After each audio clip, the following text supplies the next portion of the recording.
Hello everyone, welcome to Prayogic Uno channel. In this video, let's learn how to give a switch input to Arduino microcontroller and also connect an LED and see as an output. So in this example, we'll be just pressing this switch once and we'll make the LED glow twice per second. So if you are learning any microcontroller, it's very important that you know how to provide inputs to the microcontroller and also how to see the outputs. So let's take this basic example where we give a switch input and see the output of the button press on the LED. I have considered pin 7 as the input for the switch and pin number 10 as the output for the LED. So this 1K resistor will be the current limiting resistor for the LED and we'll use this 10K resistor as a pull down resistor for the switch input. This type of configuration of the switch is usually referred to as active high configuration. Active high. The reason it's called active high is when the switch is not pressed, the value at the pin is 0. So you can see here pin 7 is connected to ground through this resistor, and as soon as we press the switch, pin 7 becomes high, which means it's connected to 5 volts. So that's the reason this particular configuration is called as active high configuration. So remember that whenever the pin is not pressed, the value at pin number 7 is 0, and whenever the pin is pressed, the value at pin number 7 is plus 5 volts, which is high. So we need to write a program to read the switch input and then activate the LED accordingly. So let's write a program such a way that as soon as there is a button press, let's turn on and off the LED twice per second. So which means let's take this example. So if this is 1 second long,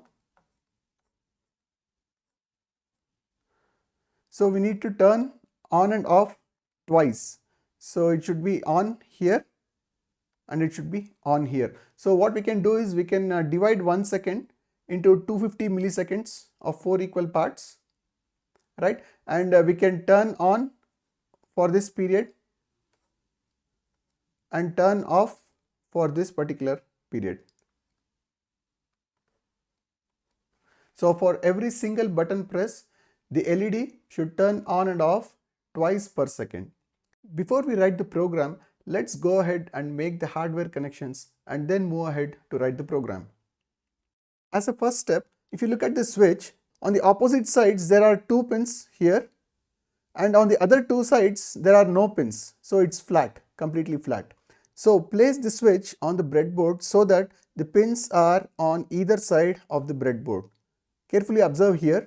So I have placed these pins on either side of the breadboard and the flat side of the switch should be facing here.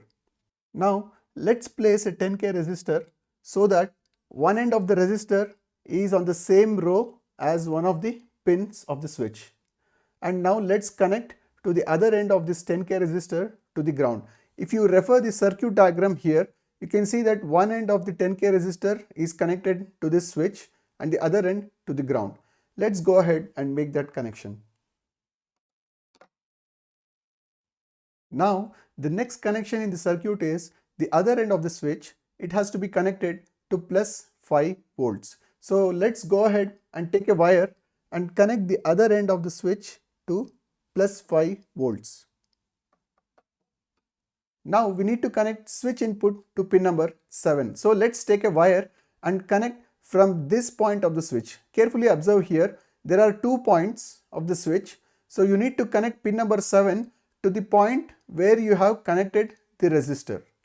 So this makes as a active high configuration. So from the same row as the 10K resistor, I am taking a wire and connecting it to pin number 7.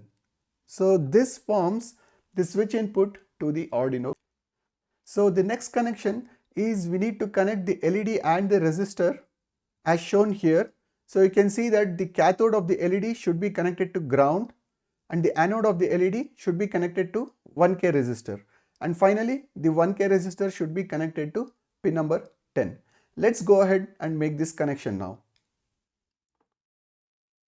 Since we have already connected the other end of the 10K resistor to ground, we can use the same pins here to make the ground connection. Now the other end of the 1K resistor is being connected to pin number 10.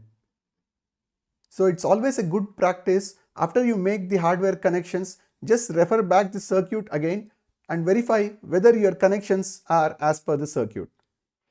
Now let's go ahead and start writing the code. Create a new sketch here from the file menu,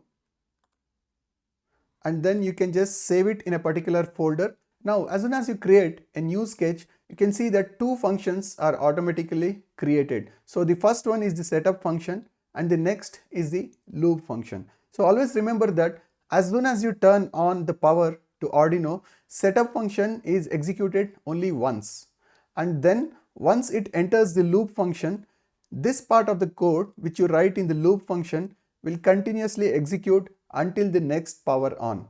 So whatever the initial configuration is required for the microcontroller has to be done in the setup function, and the main functionality has to be written in the loop function. So now let's start and understand how we go about writing the code.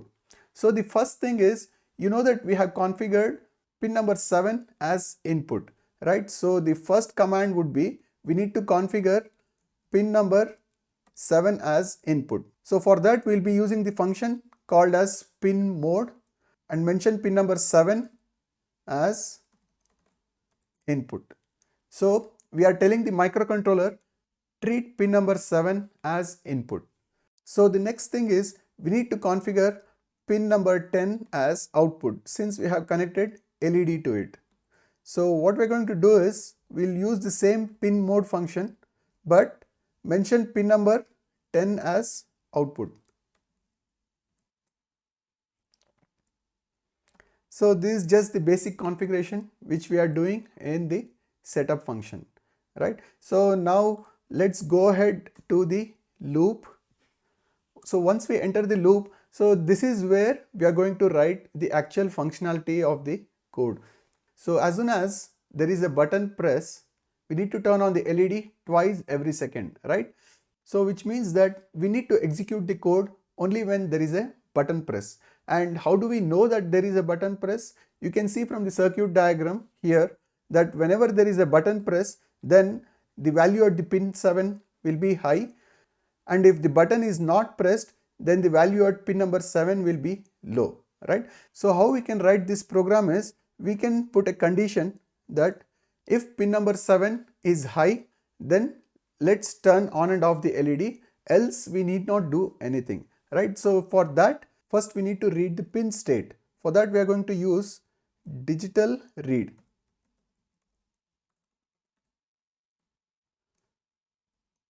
And let's mention the pin number which we want to read.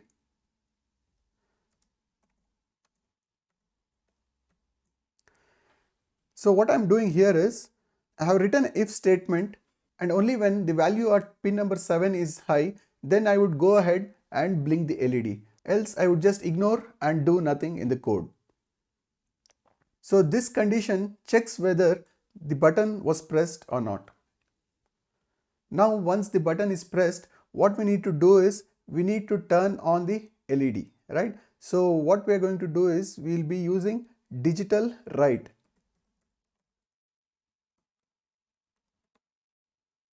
And mention pin number 10, as that's where we have connected our LED, and we need to make the LED high because we need to turn on the LED, right? So we'll make it high. That means we have turned on the LED, and we have to make the LED turn on and off twice in each second, right? So what we'll do is, we'll wait for 250 milliseconds. So I'm using a delay function here.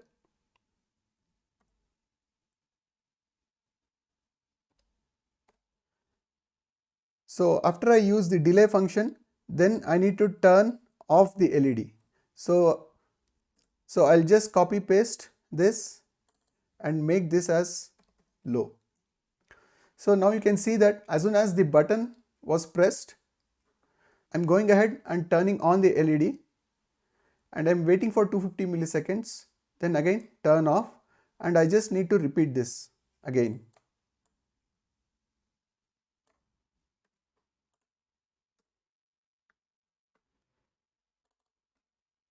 and I need to add this delay in between this. So in each second we are turning on this LED twice. So this is a very simple code to start with. So you can see here we have just configured pin number 7 as input and we have configured pin number 10 as output, since we have connected LED to the output. And in the main loop we are always checking if the switch was pressed. So in order to check if the switch was pressed, the way we can do is read the logic value at pin number 7 and compare it with high. So as soon as it's high, that means the switch was pressed and we can go ahead and turn on and off the LED. Now let's compile this and download it to the Arduino and let's see if this works. Okay, so the flashing is done now. Now let me go ahead and push the button. So you can see here, as soon as I push the button, the LED is turned on twice, right? So now you can clearly understand the program here. So when there is no button press, there is nothing happening to the LED, right? As soon as we press the button, pin number 7 becomes high and that's when the code kicks in. So this is the part where we are checking if the pin number 7 is high, and as soon as the pin number 7 is high, we go ahead and make LED high for 250 milliseconds and again low for 250 milliseconds, high for 250 and then again make it low. So this is a very basic program, and what I would like you to do is try this same program for active low input. So the connection what we have made here is for active high.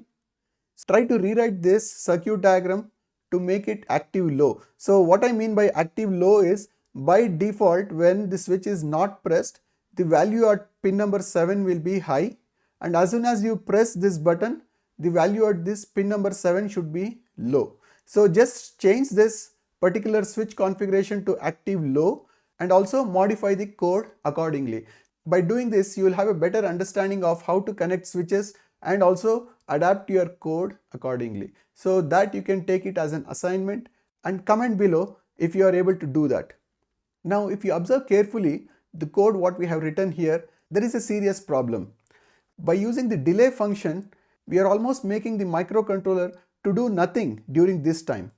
So you can see here, while the microcontroller is executing the delay functions, it's doing nothing. It's not doing any productive task. So while this approach of programming works and it gives the expected result, but this is definitely not the most efficient way to write the code. So just keep this in mind that it's not advisable to use too many delays, and going ahead we'll learn how to avoid this and make our code more efficient. So I hope you are able to get started with this video with a simple switch input and an LED output. So if the video was informative, please like the video and also subscribe to our channel. Thank you for watching the video.